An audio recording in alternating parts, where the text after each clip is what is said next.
Predict, pick, and prevail in your fantasy football leagues with Nick Jacoby and Nick Cap. From breakouts to busts, superstars to sleepers, these are the guys that will help you achieve fantasy glory. This is the PrimeTime Fantasy Podcast. Welcome everybody to Season 2, Episode 29 of the PrimeTime Fantasy Podcast, where we give you our predictions, our picks, with the hopes that we help you prevail in Week 4 and the rest of the 2022 fantasy football season. I'm your host, Nick Jacoby. Joining me is Nick Cap. I'm going to pull back I messed that one up. All right, we're going to pull back the curtain, Nick. We recorded both of our episodes on Wednesday, September 28th, due to Hurricane Ian coming in to drown me. Luckily, I am above water. The only thing that's kind of underwater is the lake outside, kind of flooded a little bit, but that's okay. We didn't anticipate me having power tonight, but have power. That's wonderful. So what we did was we recorded both episodes Wednesday, the episode for Thursday and Friday. The Friday episode, we're going to have a news and injury segment because we can't really talk about anything Wednesday. So we're recording for about 15 minutes right now for injury and news updates for you for the weekend. And aside from that, the rest of our show is going to be just about the same as it was. I'm going to connect the two shows together. So if you're watching on YouTube, you're going to see two different shows combined. If you're listening on the audio version, then you're probably not going to realize that there's even a difference at that point. So that's okay. I'm very glad about that and how everything's turned out. With that said, if this is your first time listening, thank you so much. You can find the show on all of the audio streaming platforms, including Spotify, Apple Podcasts, Google Podcasts, and Anchor. If you're on iTunes, please give us a 5-star rating and a review. It really does help. We do these shows on Monday, Tuesday, Thursday, and Friday. And then we have a fifth show. It's our live show every Sunday, 8:30 a.m. Eastern time. You shouldn't have to worry about this this week. I was a little bit worried with the hurricane, but should be good to go for that on our YouTube, Twitter, and Facebook, 8:30 a.m. this Sunday and every Sunday after that. We got a lot of questions these last 3 weeks or so. It's been a lot of fun answering those questions for you guys. So we're going to keep doing that. Hopefully you guys join Facebook, YouTube, and Twitter. If you'd like to watch the show instead of listen to the audio version, our YouTube is PrimeTime Fantasy Podcast. Facebook is PrimeTime Fantasy Podcast. YouTube, Instagram, and TikTok is PrimeTimeFFPod. Nick hasn't gotten a word in yet. I feel bad about it, but that's okay. Nick's going to talk about some injuries for you guys. I kind of had to give him a rundown at the moment. All right. I want to start off with some line. We categorize this into a couple different categories. So we're going to start with players that are stars, and they're stars, meaning they should be in your fantasy lineups every week, and they're in danger of missing week 4. So start off with Deandre Swift. Did not practice on Thursday or Friday. Wednesday and Thursday. We're not on Friday yet. With his shoulder injury. We didn't think he was going to play. Doesn't seem like he's going to play. This will be the Jamal Williams show. Not much to really talk about here. We're going to talk about the second one, though. Amon-Ra St. Brown, his ankle injury that he suffered in week 3. He has not practiced on Wednesday and Thursday. Nick, this is a problem to me. Oh, yeah. This is a big loss for that Lions team. And what a great matchup to have it against the Seattle Seahawks at home in Detroit. Like that would have been a perfect situation for Amon-Ra to have like a top 5 week. In my opinion, if you need a waiver play, you need a 1-week wonder, I think DJ Chark is absolutely someone you should slot into your roster. Amon-Ra's averaging somewhere around like 12 targets per game. That has to get allocated somewhere. And to me, Chark is the next best receiver on the team. I'm going to bump this up here. It's lower in our notes, but aside from the Lions, DJ Chark popped up on the injury report Thursday and didn't practice due to his ankle injury. Josh Reynolds practiced Thursday with an ankle injury. TJ Hockenson returned to practice with a foot injury. So those are your Lions players. They're a bit banged up. I think it's still worth playing a line, whether it's DJ Chark or Josh Reynolds, whoever's starting at wide receiver. But if you have Amon-Ra St. Brown, unless he has a miraculous return at Friday, I don't think he's going to play. The Saints are in London for their London game at 9:30 a.m. on Sunday against the Minnesota Vikings. Michael Thomas has not practiced on Wednesday and Thursday due to a toe injury. If Michael Thomas doesn't go, it's a big boost for Chris Olave and Jarvis Landry. I'm going to throw the New Orleans players up here too. It's a little bit lower in our notes, but Jameis Winston hasn't practiced due to a back injury on Thursday and Wednesday. It seems like Andy Dalton is going to start Sunday. Jarvis Landry returned to practice on Thursday with his ankle injury. So I'm a little bit worried about Michael Thomas because he does have an injury history. So we don't really know. The toe injury is not supposed to be severe, but he doesn't practice Friday. I don't think he's playing. And if he doesn't play, Jarvis Landry and Chris Olave, to me, get big boosts. And I think both are very playable at that point. If Michael Thomas does play, I would keep Landry on the bench, and I would play both Olave and Michael Thomas. Yeah, and I think regardless of that, Michael Thomas has really been dominant, 10, 15 yards. So this might actually work out in the favor of Alvin Kamara a little bit more. You might see him get a lot more of that cheap check down passing game if those other two receivers aren't able to get open. And they're going up against Minnesota, whose secondary hasn't been great this year. But I think that the guys back there, it's not a bad team. Like, they're not going up against an easy defense where they should have no problem putting up yards and points. Like, this is a tough matchup overall. So I think Kamara, if Michael Thomas isn't there, would be the biggest benefactor to me. Okay. Christian McCaffrey is back on the injury report. This is the reason I did not want to draft him. With a quad injury, Nick did draft him. Nick trusted in him, and I don't know how he feels about it. He could talk about it, but he didn't practice Wednesday or Thursday. According to Ian Rappaport, there's still a lot of optimism that he does play, and it sounds like he's going to try to play, but we'll see how Friday's practice goes. Any thoughts on this one? I think he's playing. I yesterday when they said he was out, I got the alert while we were wrapping up our second episode of the day, the episode you guys are watching right now. Yeah, we recorded both those episodes early on Wednesday too. It was like the middle of the afternoon. I got the alert when we were going, and my thought was, every team has been benching their star running backs on Wednesday. It seems to be like a recurring thing. So that's what I figured. But to see him missing Thursday and have a new injury pop up, that's a little concerning to me. But McCaffrey, he's been very solid while he's out there. He finished the rest of the game. So if he did sustain the injury during the game and it wasn't like the last couple plays, like, he stayed out there and still put up 100 yards. So if he's out there, I'm not concerned about his production. This is also a conversation for Sunday morning on our show, but Hurricane Ian looks like it's wrapping right around to the Carolinas. This could be an ugly game.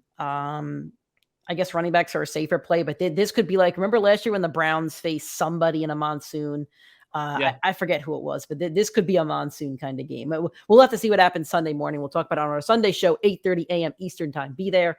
But again, David Montgomery's knee injury. He didn't practice Wednesday or Thursday. For a Khalil Herbert owner like me, this is a fist pump in the air, because if this means that Khalil Herbert's going to play and David Montgomery isn't, this is an automatic start in all your lineups for Khalil Herbert. Yeah, 100% agree. And you know what? Even if David Montgomery plays, this tells me that he's still a bit banged up, and he should be on a snap count Sunday if he does play. And if he's on a snap count and Khalil Herbert's playing well, why even play Montgomery? This is a win for Khalil Herbert owners. For David Montgomery owners, this is a loss. And if Khalil Herbert has another great game this Sunday, like let's say he goes for another close to 100 yards and a touchdown, I mean, David Montgomery hasn't gotten his contract yet. I think he's still in year 3 of his rookie deal. I think I could be wrong, but at that point, like, why would you invest in Montgomery at that point for the Bears? So we'll see about that. Again, stuff to talk about on Sunday. Keenan Allen's hamstring injury looked like he was going to be good to go this week, but then the practice report from Thursday said he left practice early with trainers. He got a limited tag on Thursday. That's never a good sign if you leave practice early with trainers. Yeah, and especially because it's a hamstring injury. Like, hamstring, groin, those are the two that always stick in my head, where it's like, those will linger you and affect you. Like, if you're out on the field, you're not 100% if you have that injury. So I, as a Keenan Allen owner in 2, maybe 3 leagues, like, this is a big red flag for me. I'm very concerned about Allen. I want to see what the update is come Sunday. Yeah, I've been saying it since last week that this injury is a problem, and hamstrings worry me. But let's look at somebody that should be on your roster at this point. If you're listening to this show, go get him. Joshua Palmer, 6 receptions, 99 yards last week for 15.9 fantasy points. Week 2, he had 13 fantasy points, saved his day with a touchdown. He only had 4 receptions for 30 yards, but he had 8 targets. Go get yourself Joshua Palmer if he's still available on your waiver wire, because if Keenan Allen doesn't play, to me, Joshua Palmer is a slam dunk pick. Absolutely. And they have the Texans this week. He's only rostered in 35% of ESPN league. So definitely check the waivers. His projection is a little low right now because they still are projecting Allen to play. Right. So if Allen's gone, his projection is going to jump up to 14, 15 points. Right. Just to update another charge, I'm just going down our list. Justin Herbert with a rib I think it was a ribs, right? Rib or back, whatever his injury is. He was a full participant on Thursday. First time he was a full participant since the injury. So it looks like Herbert will be good to go. We're now going to go to some stars that should play. Not guarantees, but should. Jonathan Taylor missed his first practice since high school. He went through high school every practice, college every practice, NFL every practice until Wednesday. Yesterday, he missed a practice due to a toe injury. Frank Reich did say after practice he was going to be ready to go on Sunday, and he did practice today. I don't know if it was limited or full, but not worried at all. He's fine. Mm-hmm. Dalvin Cook returned to practice on Thursday as a full participant with a shoulder injury. I did see something about at the media portion. He wasn't doing a lot of hard drills, but you drafted him in the first round. If he's playing, you're playing him. That's kind of how I view it. It's a tough matchup. I did put him on the bus team. That's a spoiler, actually. You'll see that later on in the show. But we recorded it yesterday. Give me some slack. Anyway, and he's dealing with the hurricane. I'm still dealing with the aftermath. I slept 2 hours last night. All right, it's been a long day.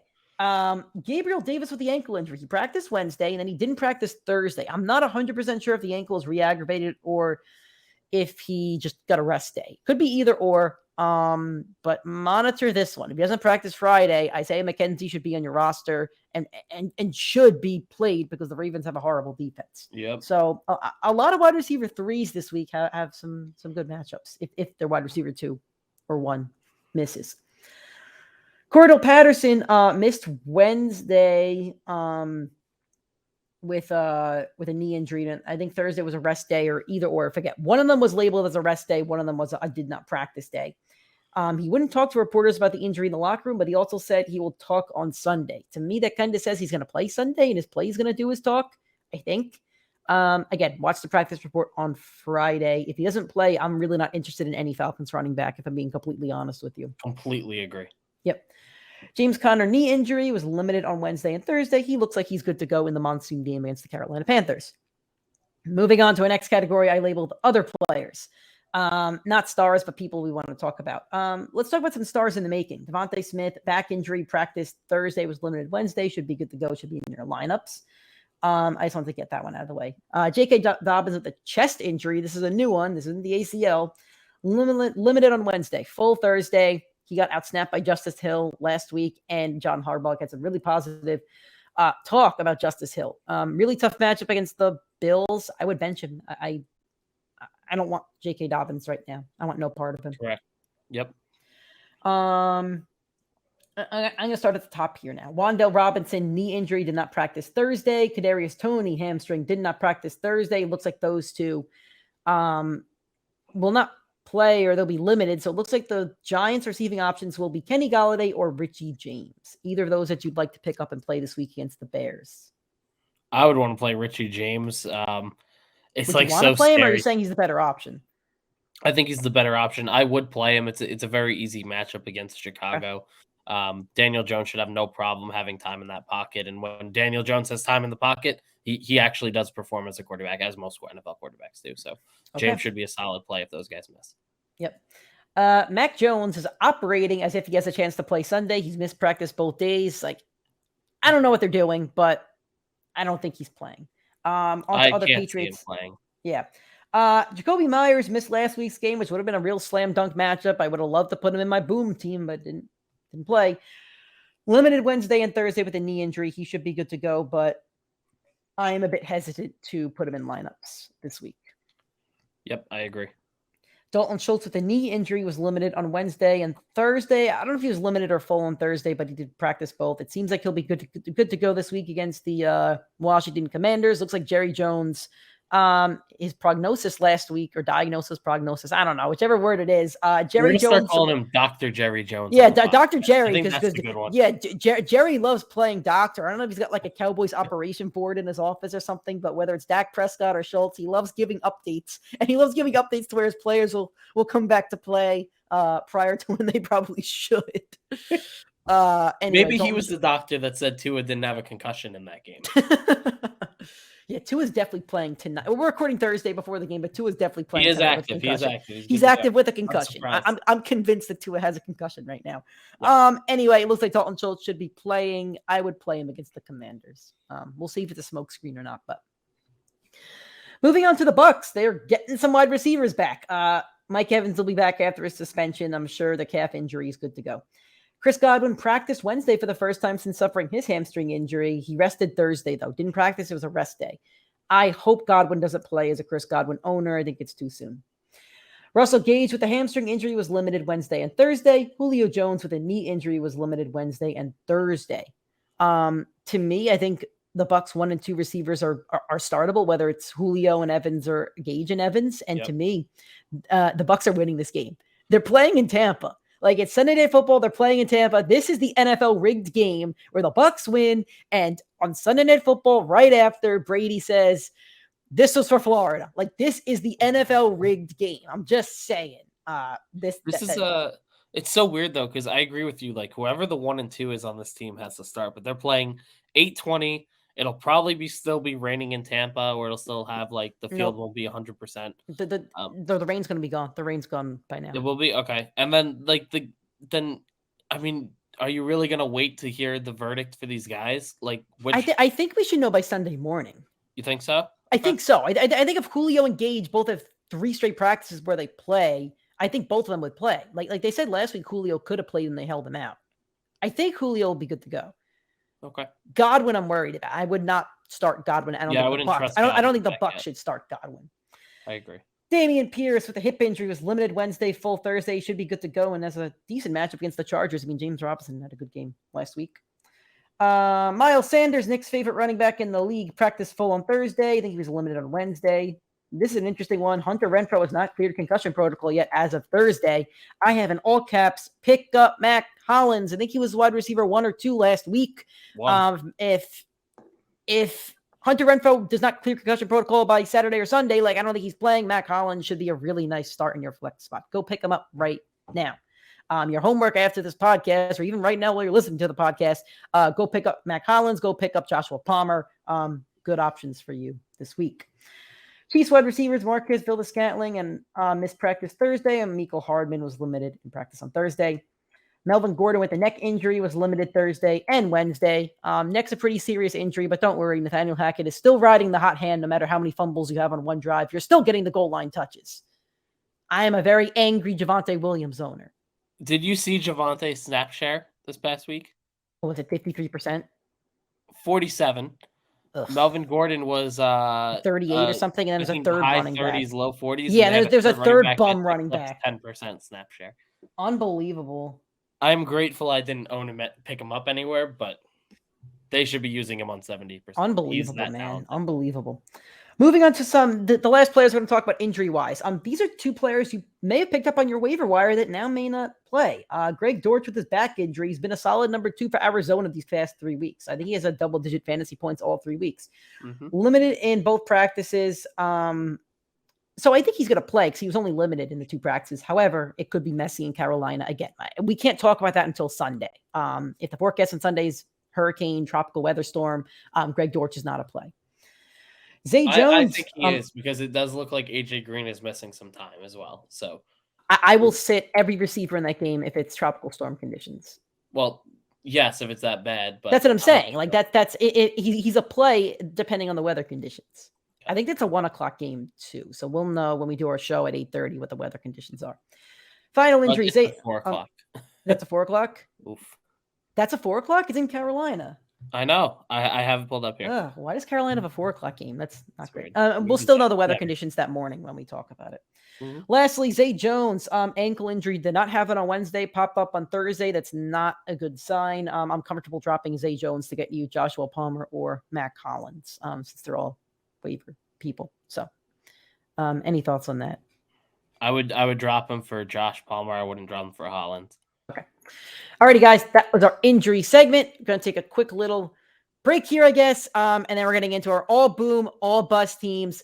Also going to do flex on them at the end of the show. 1 player from each team that could be in your flex spot. We're going to talk about it, and that's it. That's all we got for you guys. We're going to go right into our week 14 bust teams. We're going to start with our boom team.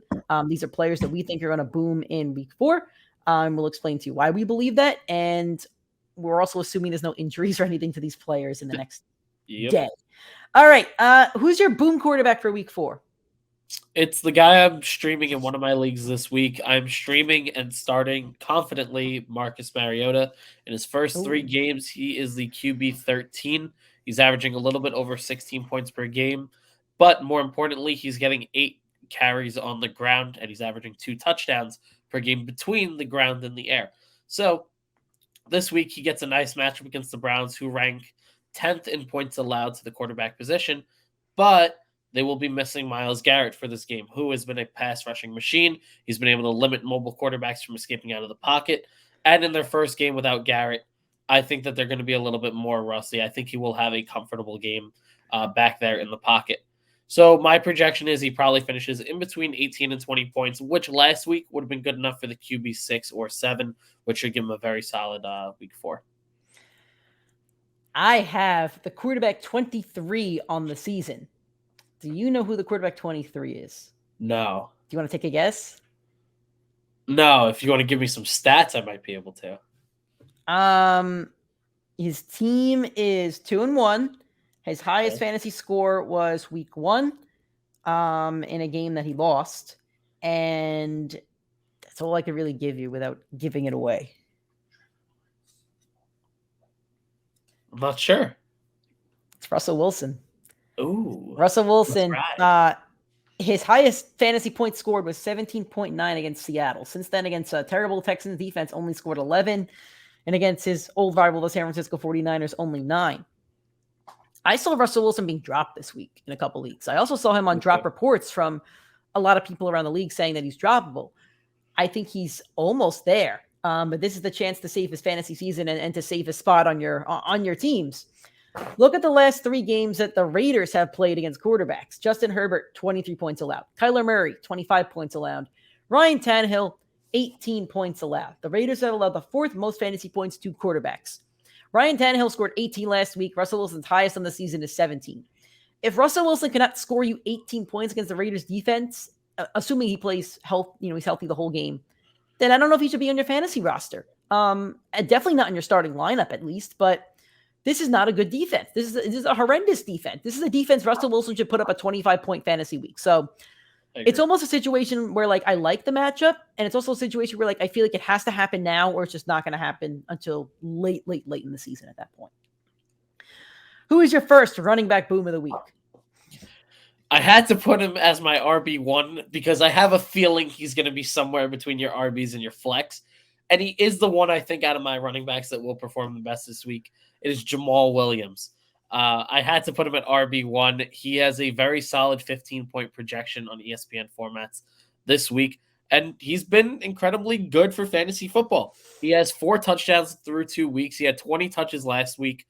He's been very, very solid. He's a top 10 running back on the year as a backup, but this time Deandre Swift will most likely be out. This might be more up to date by the next time you see us on Sunday. But I'm expecting Deandre Swift to miss the game. And Jamal Williams has proven when he's out on that field, he's been a very good running back. He's been very good as the Packers backup. He's been very good last year, and he's been very good so far this year. So there's no reason not to trust a running back that just had 20 touches, just scored 2 touchdowns, and will most likely see it against the Seattle Seahawks, who are ranked 4th against the running back position.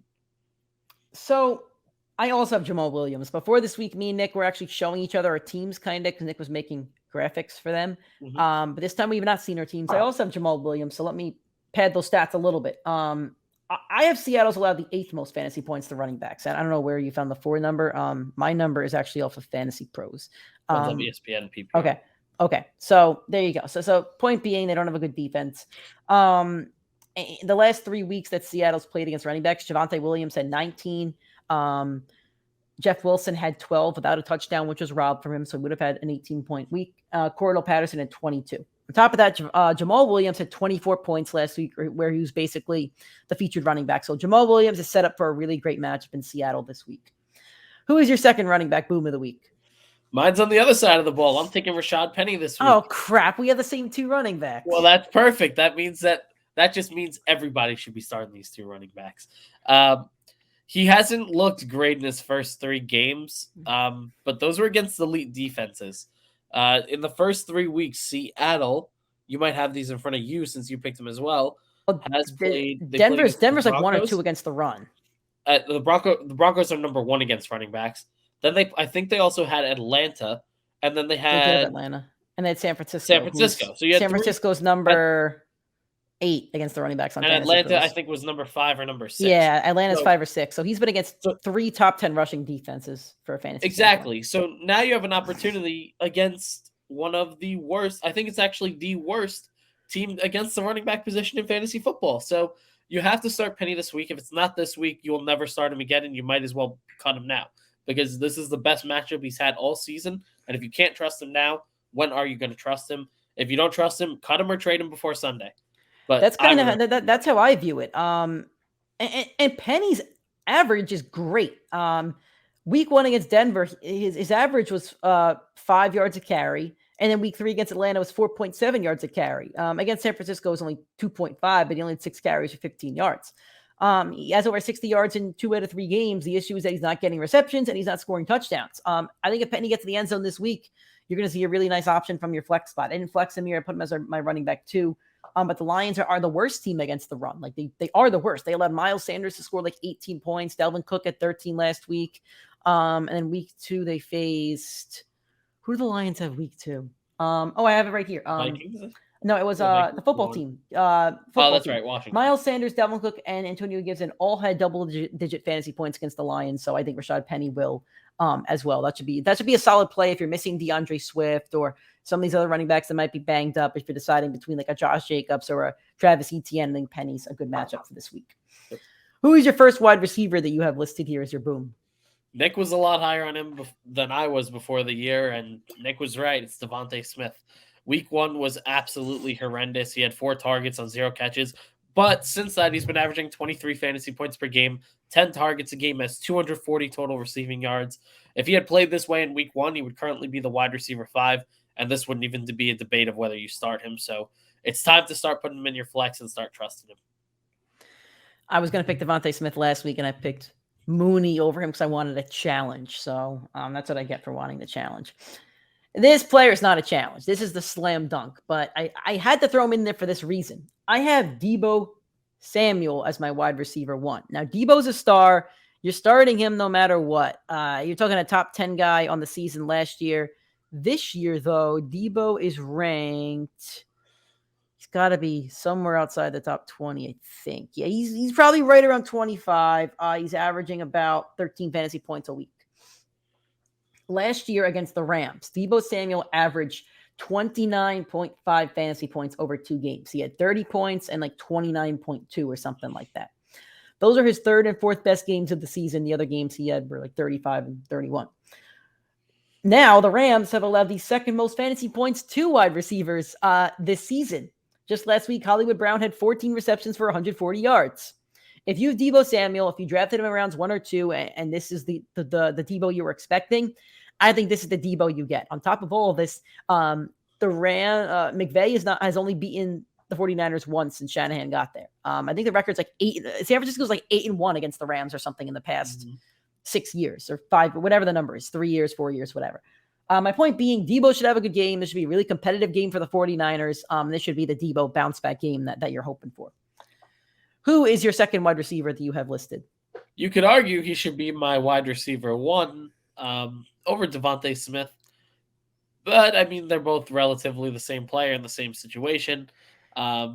Both had a awful week. This player due to injury, last one due to a poor performance. He's the wide receiver 2 on his team. He's extremely talented. There were snap concern issues during one of the weeks. It's Gabriel Davis. This week, he's going up against the Baltimore Ravens, who have allowed the most points to opposing wide receivers, and he should be in for a massive day.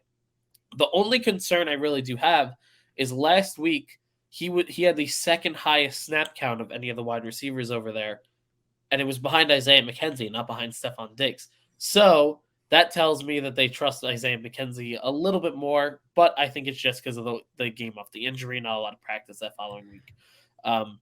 But I'm not going to shy away from playing Gabriel Davis, even knowing McKenzie outsnapped him. 2 weeks ago, Tyreek Hill and Jalen Waddle, one of the top wide receiver duos in the league, put up 82 total fantasy points against his team. With Josh Allen and that massive arm coming off a poor loss, they are going to come back with a vengeance, and they are going to absolutely smoke this secondary. Lock Gabriel Davis in your lineups. Well, we have to start texting each other our teams again because this is going to look really bad. I also have Gabriel Davis, except he's in my flex spot, but I'll talk about Gabriel Davis now since you just did. To pad those stats, Baltimore's allowed the most fantasy points to wide receivers through 3 weeks. Devontae Parker had 20 last week. Corey Davis, 13 week 1. Tyreek and Waddle each had 40 week 2. So that's 3 straight weeks where they're allowing at least one receiver to go over 10 fantasy points. So lock in Gabriel Davis as your wide receiver or flex option this week. I'm going to take the lead here because Nick just spoke about 2 of the guys that I had on my list. 3. Technically my wide receiver 2 is Amari Cooper. The Atlanta Falcons have allowed the 5th most. You have Amari Cooper too? Yeah, he's in my flex. Okay, yeah, we got to coordinate this next week for sure. Atlanta's allowed the 5th most fantasy points to wide receivers through the first 3 weeks. They've allowed 2 wide receivers on each team they face to score double-digit fantasy points. Week 1 was Michael Thomas and Jarvis Landry and Chris Olave. Week 2, it was who did Atlanta have week 2? I'm trying to think now. Was it who did Atlanta have week 2? I don't remember. I'm trying to think. Can you pull up the Falcons schedule real quick? Sure. I'm just curious. Last week it was DK Metcalf with I think 18 and Tyler Lockett with 11 or 12. And then week 2 was, I'm waiting for Nick to tell me. Where is it? I can't find it. This is bad. The bad radio. Bad radio. Off radio. Falcons week 2 game. I got it. It was the Rams. Allen Robinson and Cooper Kupp both went over double-digit fantasy points. And Tyler Higbee also did as well. So with that said, you have to play Amari Cooper. He has had 20-plus fantasy points the last 2 weeks. I think he's had like 11-plus targets or something like that. He's like a 29% target share or something like that. It's insane. There's no reason why you should bench Cooper. Cooper can be locked in as a wide receiver or a flex this week. He should be a really nice play against Atlanta. Just to further back it a little bit, he's averaging 9 targets per game over his first 3 weeks and just had back-to-back 100-yard games. Jacoby Brissett has been a lot better than Baker Mayfield in that offense. He's been a lot more accurate in that offense. You just have to trust Amari Cooper at this point. I know there were a lot of concerns going into the year because we thought, he's been very quarterback reliant.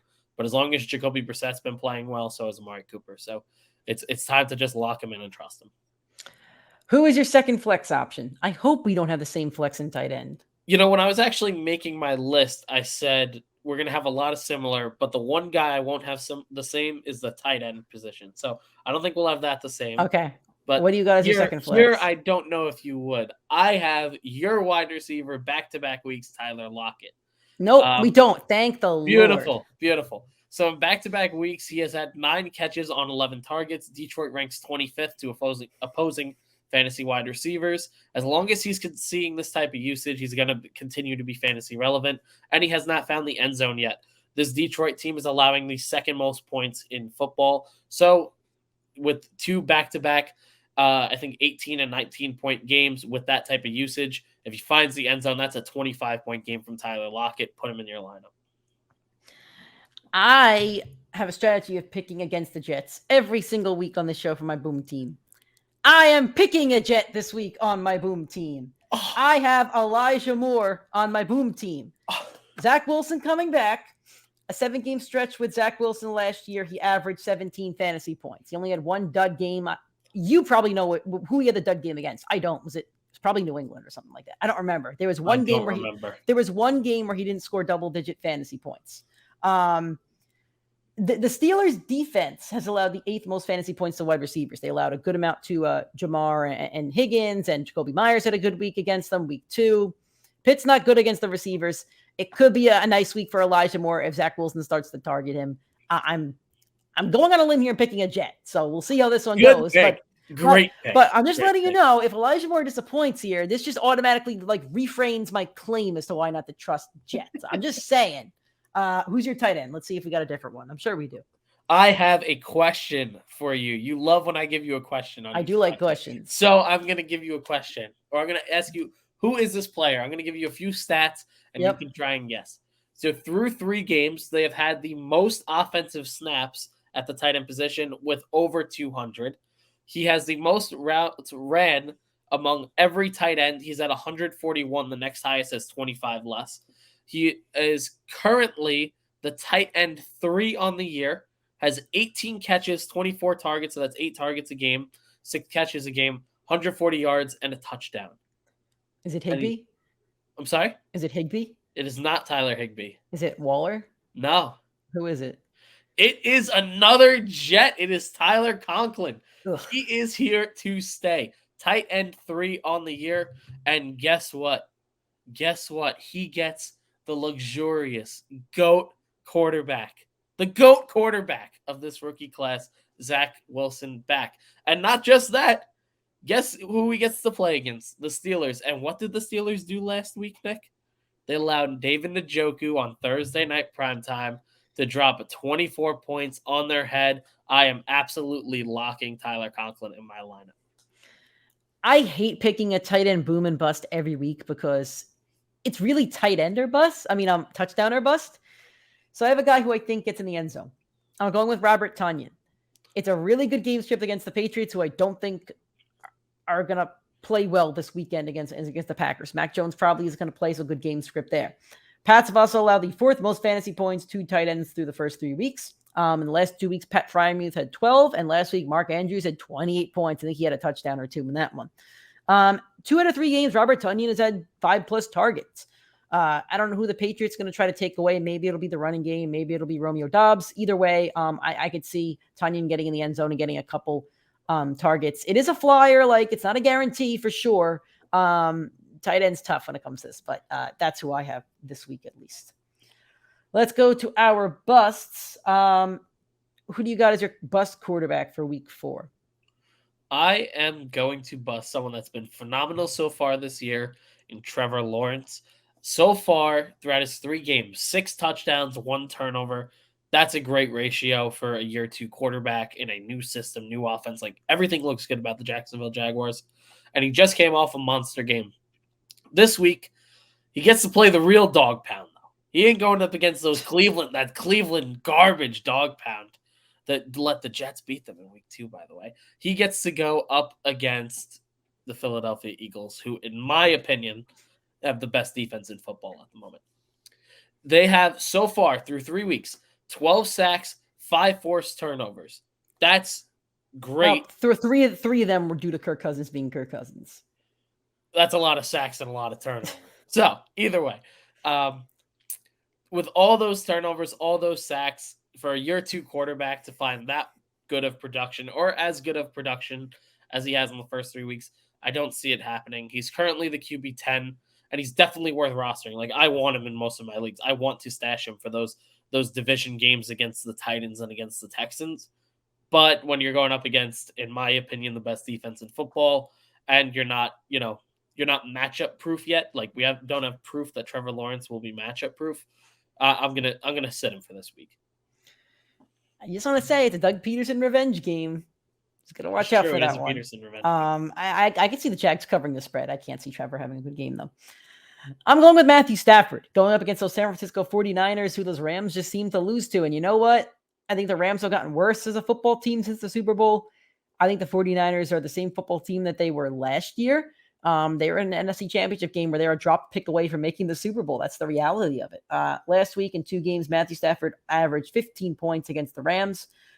He's the quarterback 25 this year, hasn't played well from a fantasy perspective. And on top of that, the San Francisco defense looks great. They've allowed the second fewest points to quarterbacks. Just last week, they held Russell Wilson to 9. So I don't see this being a great Stafford game. I would also say Allen Robinson's also a really shaky one. He's not on my list, but Robinson's a really shaky play this week. Yep. Who's your first running backs bust of the week? I wouldn't have called this guy my RB1 up until I saw his ESPN projection. So let me go through my breakdown, and then I'll tell you his projection. So last week he saw 12 carries, and the prior week he saw 18, and he's been very efficient and he's been very good. But this is a tough matchup he has, and you don't want to play running backs that are replacing an injured running back in a tough matchup. Jeff Wilson will be sitting on my bench this week. Guess who's back in that offense? Jimmy Garoppolo. And what happens when Jimmy Garoppolo is in your offense? Debo Samuel is your RB1/2. In the 3 matchups he had last year up against the Rams, he had 20 rushing attempts and he saw 110 total yards and 3 touchdowns throughout those 3 games, 2 regular season and 1 in the playoffs, which is absolutely going to vulture Wilson's usage. It's not going to be good for him. ESPN has the audacity to put Jeff Wilson at a 15-point projection, which is absurdly high considering he's going to be rushing up the middle against Aaron Donald and Bobby Wagner all game. And Debo Samuel proved to be the better running back last year. Even Elijah Mitchell didn't see great production against these games. I'm not trusting him. I think he can get to 10 points? Sure. It's probably more touchdown than bust. So when you're touchdown or bust and you're projected 15, it's ridiculous. And if I asked you, would you say he's more likely to score less than 10 points against Bobby Wagner, Aaron Donald, one of the best rush defenses in the NFL, or over 15, which is his current projection? I would take under 10 all day on it. So I'm going to look to pass on him. I think there's better plays this week. There's a lot of good matchups for those lower-end running back flex plays like we talked about earlier. I had him as a boom last week, and he's a bust this week. I have Dalvin Cook. I hope I'm wrong about this as a Dalvin Cook owner in a league, but I'm regretting that draft pick. He's only averaging 11 fantasy points through 3 weeks. He's nursing that shoulder injury that he knew about. We didn't know about it, but he knew about it apparently. He's supposed to be wearing a brace apparently every week. If I knew this information, he would not have been drafted on my fantasy team. And on top of that, the Saints are the 7th best team against the run there. I think they were number 1 or 2 last year. They haven't lost a lot of guys on defense. I don't like this matchup for Dalvin Cook. I don't like it for Alexander Madison either. I just see so many negatives. So for me, you don't bench Dalvin Cook, but you temper your expectations. If his projection is closer to 19, I don't think I think he's getting you 10. So that's your Dalvin Cook forecast. Your second running back bust of the week. Here I have Josh Jacobs. I still like him on the overall season, and you can tell how talented he is. Like, he looks really good as a running back, but it's not translating to fantasy because where his production has always come is on the goal line. But as of right now, when they're getting in the red zone, they're only looking one way. They're looking for their wide receiver, one Devonte Adams, who has 3 touchdowns on the year, 1 in each game, all within 20 yards of the end zone. So that's clearly who they're favoring. On top of that, this week they are going up against the Denver Broncos, who have, let me guess, the number 2 defense against running backs. So I'm going to pivot. Like I've been saying, there's so many better plays this week, and you drafted him late enough where he's a flex or a low-end RB2. You should have an alternative player, and I don't think you'll have a hard time pivoting off of him, but this is not the week for him. I think he's typically a guy I would play every game. Like, I wouldn't care about the matchup typically, but they're not using him in the goal line. They're not putting up enough points where he gets the goal line usage, and now he has a tough matchup. That's just 3 recipes for disaster. So you're talking Josh Jacobs. Yep. So Jacobs is in my flex spot, but I'll talk about him here. On top of that, you already mentioned the Broncos' second best defense against the run. Very touchdown dependent for Josh Jacobs, and he hasn't gotten in the end zone yet. Not his fault, but they haven't gotten down to the goal line. There's only one running back that scored double digits against them. That was Jeff Wilson last week. So I'll pivot to my first flex spot or my running back 2, whatever you want to call it. I have Clyde Edwards-Helaire. He's going up against the Tampa Bay Buccaneers, who are the number 1 team facing fantasy running backs. They were top 3 or 5 last year. So the Bucs front 7 has been great for a couple of years. Clyde is in a solid fantasy season so far. His average is great, but he has 3 touchdowns and he's very touchdown dependent. He's only had 1 game, I think it was week 2, where he didn't score a touchdown. And he had a nice fantasy stat line. It seems like he needs a touchdown to really get over the hump, over that 10-point threshold. The Chiefs don't run the ball a ton, and I just don't see that really changing on Sunday night. So I would, if you have another option, like if you have Rashad Penny and Clyde Edwards-Helaire, I would play Rashad Penny. If you have Jamal Williams, I'd play Jamal Williams. I would play Dalvin Cook, but Clyde is one I would say can hit your bench. Yep. So who would be, I just did a flex play, which I probably shouldn't have, but that's okay. Let's go to receivers then. Who would be your first receiver on your lineup? So if I told you that this player last year is playing a division opponent that they played twice, that team's defense got better, and in those 2 matchups, they had a combined 7 fantasy points, 3 catches for 40 yards in one game, and a goose egg in the other, would you trust that player? Probably not. It's Terry McLaurin. This week, he's got Dallas. And last year, I remember because me and Nick were so adamant that Terry McLaurin is more talented than Trayvon Diggs is as a corner. but he wasn't putting up the fantasy numbers for it. This year, Carson Wentz, one of the most turnover-prone quarterbacks in league history, at least over the last 3, 4, 5 years in the league, has to go up against Micah Parsons, who's been tormenting offensive lines, and Trayvon Diggs, who last year led the league in interceptions. I'm going to tell you exactly what my forecast for the game is.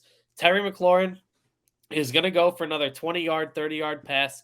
Trayvon Diggs is going to intercept it, and Carson Wentz is not going to make his first read to Terry McLaurin down the game, and that coaching staff will not try to target him because Carson Wentz doesn't have the pinpoint accuracy to counter a interception good cornerback. So my other prediction for the game is Curtis Samuel and or Jahan Dotson are going to go outscore Terry McLaurin because there's other weaknesses on that Dallas secondary, but Diggs should be shadowing McLaurin.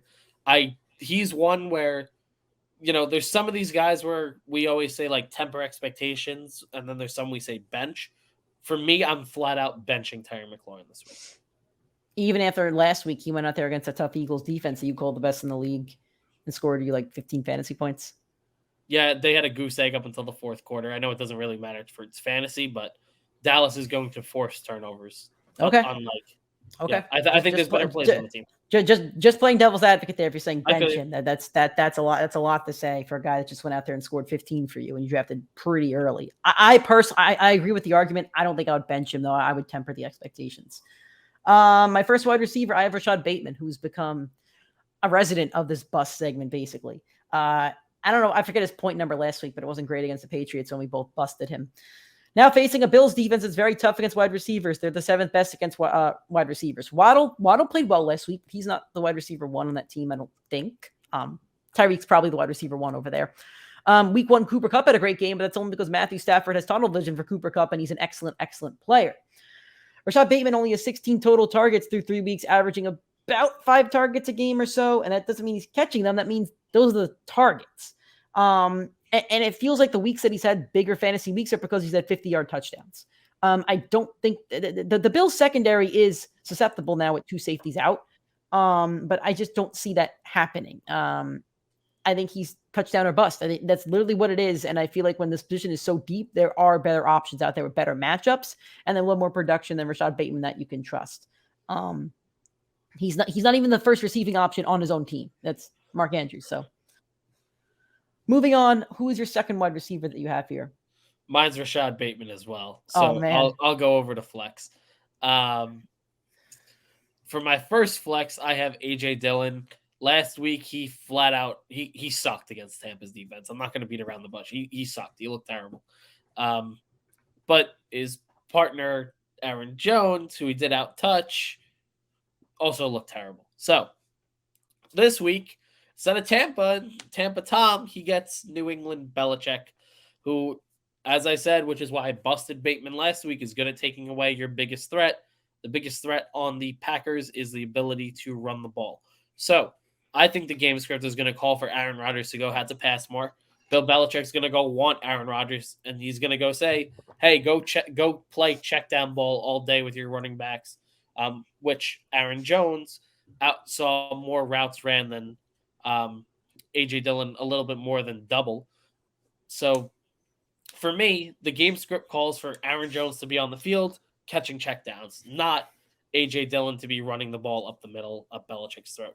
So it would be touchdown or bust on A.J. Dillon, and I don't like playing touchdown or bust against Bill Belichick. So he's going to sit on my sidelines this week. So Dillon was your first flex yes. option then. Who was your second wide receiver? Did you say that one yet? That was Bateman. So who's your first wide receiver? My first, Terry McLaurin. Okay. So I didn't do my second wide receiver yet. So I did my flex in Josh Jacobs. I have Robert Woods. He was a guy that's probably on your drop radar up until last week when he had, I think, 6 receptions for 80 yards, a pretty solid fantasy day. I don't see that happening against the Colts. Colts are the 6th toughest defense against fantasy wide receivers. And as I said, Robert Woods has only had 1 solid game so far. I don't like the Titans on the season. I don't like them passing the ball at all, really. So don't chase what you saw last week. Put Robert Woods on your bench and see what happens, because if he puts up another stinker, I'm not sure he's super duper rosterable. All right, so you have 1 flex left, I believe. I know we kind of did this out of order. Yes. Let's do your last flex then. I have, and I busted them, I want to say 2 weeks ago. I'm going to bust them again. It's the opposite side of the ball of the Green Bay Packers. It's both Patriots running backs. This is their second time. Jesus, we have another one. Last week, they both played pretty well because of their touchdowns. This week, Mac Jones is probably going to be out.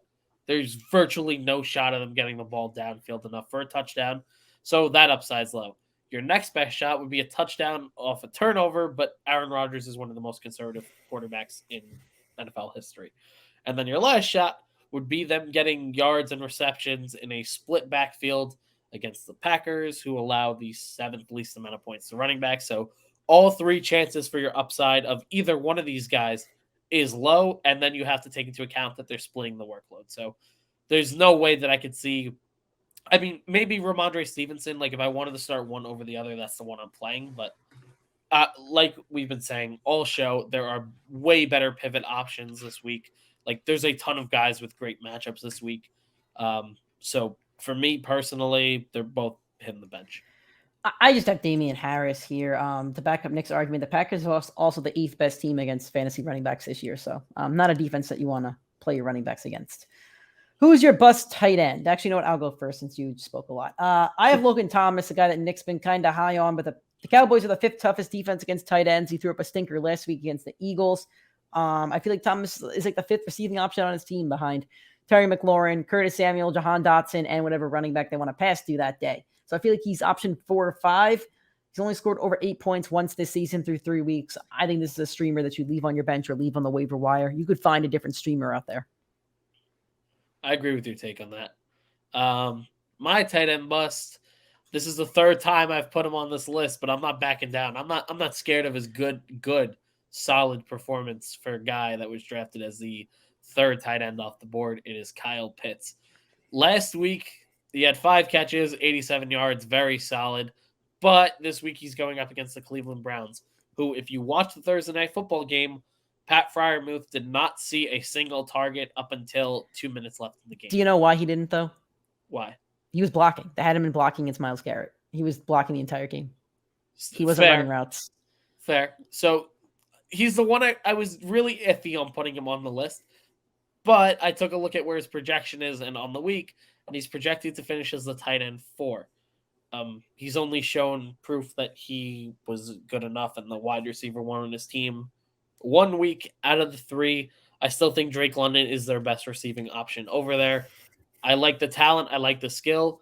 But for me, some of the guys that were drafted later on in your draft, Dallas Goedert, Zach Ertz, and Tyler Higbee, those 3 guys, I think all 3 of them have the upside to outscore Kyle Pitts this week, as well as all those top dogs. So if I had to bet on them finish top 3 or outside the top 8, I would probably bet outside the top 8 before. All right. We're now going to go on to our final segment of the show, Flex On. I'm going to give you one player from each team for each game and tell you which one we'd rather play basically in our flex spot. Most of these are flex players, some of them not, but we try our best to make it a flex segment. Cleveland Brown, actually, 9:30 a.m. Minnesota Vikings at the New Orleans Saints. They're playing in London. Adam Thielen versus Chris Olave. I'm taking Olave all day here. He has so much of a target share in that offense. I am going to take, I'll take Thielen. Scored his first touchdown last week. I think they're going to have to throw a lot to win this game. I will take Thielen. Getting into the 1 o'clock games, that was quick. Cleveland Browns at the Atlanta Falcons. Kareem Hunt versus Nick's favorite player, Cordell Patterson. I'll take Cordell Patterson.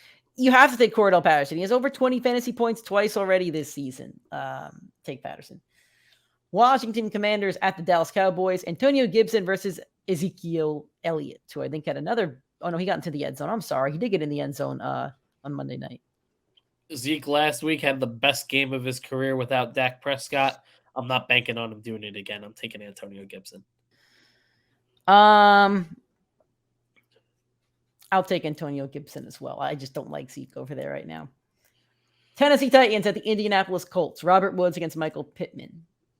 The most annoying team to do in this segment because the only, skill Neither of these teams have flex you can play options. Is Pittman. And right. Pittman will probably beat out everybody else here. I would say our most annoying teams for this segment is like the Colts, the Titans, the Patriots. Like there's just some teams that are really tough for this segment. Yeah. Michael Pittman is the move. Yeah. Darnell Mooney versus a Giants receiver. I had Kadarius Toney in here. I mean, if Tony's out there, I'd play Tony, knowing Shepard's not going to be out there. But I mean, if it's not Tony, I don't know who I would trust. Yeah, you may go Darnell Mooney in this one. I think I would have to, but not by choice, because Nick forced me to answer this question. Here's a wild card: Khalil Herbert or anybody on the Giants not named Saquon Barkley. Right now, knowing that David Montgomery probably plays part of the game. I would go Giants. If it's not Tony, I would trust. Okay. I would take Richie James. Okay. What about the Jacksonville Jaguars at the Philadelphia Eagles? James Robinson versus Miles Sanders. Right back where he belongs, on the bench. Miles Sanders head there. James Robinson's a top 5 running back right now in fantasy. I'm taking Robinson. Don't do it. I'll take Robinson as well. The Eagles have allowed the 10th most fantasy points to running backs. New York Jets at the Pittsburgh Steelers. I have Elijah Moore versus Deontay with a question mark because I couldn't find a flex option for the Steelers because their other 2 receivers are irrelevant. So I guess it's Elijah Moore versus Deontay Johnson. Who would you take, Mr. Elijah Moore's? Deontay Johnson. Deontay Johnson's a lock for my lineup every single week. Elijah Moore's not. I was going to do Deontay in my all-boom team, but I didn't want to. So I am going to go with Deontay, but if Elijah Moore outscores him, I wouldn't be surprised. Buffalo Bills at the Baltimore Ravens. Devin Singletary versus J.K. Dobbins. I'd lock in Singletary in this matchup 99% of the time. I'm taking Singletary. Yeah, I'll lock him in too. Okay. Chargers, Texans, Mike Williams versus Brandon Cooks. I'm going with Mike Williams. Texans defense isn't great. And Brandon Cooks hasn't looked great so far this season. The back end of the Chargers just got absolutely cooked by Zay Jones and Christian Kirk. I'm going to go with Brandon Cooks here.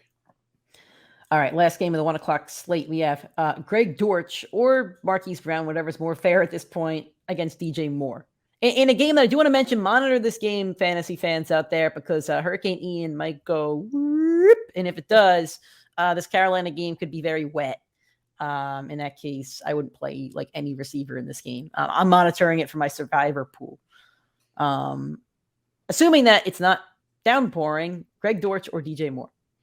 Greg Dortch, pretty easily here. I think I'll take either Cardinals receiver over DJ Moore. Yeah. Into the 4 o'clock games. Detroit Lions at the Seattle Seahawks. We both like these running backs. Who do we like more? Jamal Williams or Rashad Penny? The Detroit Lions have the 3rd most points per game in football. Seattle is not putting up points consistently. If it's touchdown or bust on either of these guys, I trust Jamal Williams to find it. So do I. New England Patriots at the Green Bay Packers. Jacoby Myers versus Romeo Doubs. Romeo Doubs, baby. I'll take Jacoby Myers. You're crazy. I'm a Doubs guy with 3. I'm on 3 leagues, but I'm not sold yet. Okay. I need to see it for like 2 or 3 games. Denver Broncos versus the Las Vegas Raiders. Jerry Jeudy versus Hunter Renfro or Matt Collins, depending on if Renfro clears concussion protocol. We don't have an update on that as of Wednesday at 3:34 p.m. yet. I actually saw something about Matt Collins that did interest me. So in week 2, where Renfro saw the concussion, which was on the last play of the game, so you can't say he saw increased workload because of that, Collins still had 8 targets. So I think based on the way that the Broncos are playing and the way that they're using Jeudy, because the last 2 weeks Jeudy has not looked good, I would take Hollins if Renfro's not there. If Renfro is there, I would take Jeudy. Okay. I will take Jeudy because I think the Broncos should have more points scored in this game. I hope if Russell Wilson is going to boom like I said he would. Sunday Night Football, Clyde Edwards-Helaire or playoff Lenny Leonard Fournette? I mean, you already said bench Clyde, and I'm going with I can't see Clyde being as efficient as he has been against Tampa, so I'd go with Lenny as well. Yep. All right, that was our show for today. It's our Friday show. Thank you guys so much for listening. Hopefully we helped you out with your lineups with those boom busts, with the flex on them. Hopefully we helped with your lineup decisions. If you still have questions, Sunday morning, 8:30 a.m. Eastern time, YouTube, Facebook, and Twitter. We're going to be live for about an hour before that Saints-Vikings game. We'll just see what location I'm actually broadcasting from. But with that said, we will still be live 8:30 a.m. Eastern time. Please join us and ask those fantasy questions. We really appreciate all of that. We appreciate everybody that's joined our first 3 shows. So hopefully we see you guys back for that.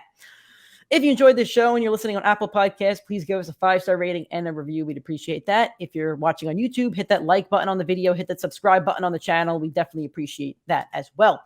Keep checking in with us on social media, Twitter, Instagram, TikTok is PrimeTimeFFPod. Facebook and YouTube is PrimeTime Fantasy Podcast. Thank you guys for listening. Best of luck in week 4. We'll see you Sunday, 8:30 a.m. YouTube, Facebook, and Twitter.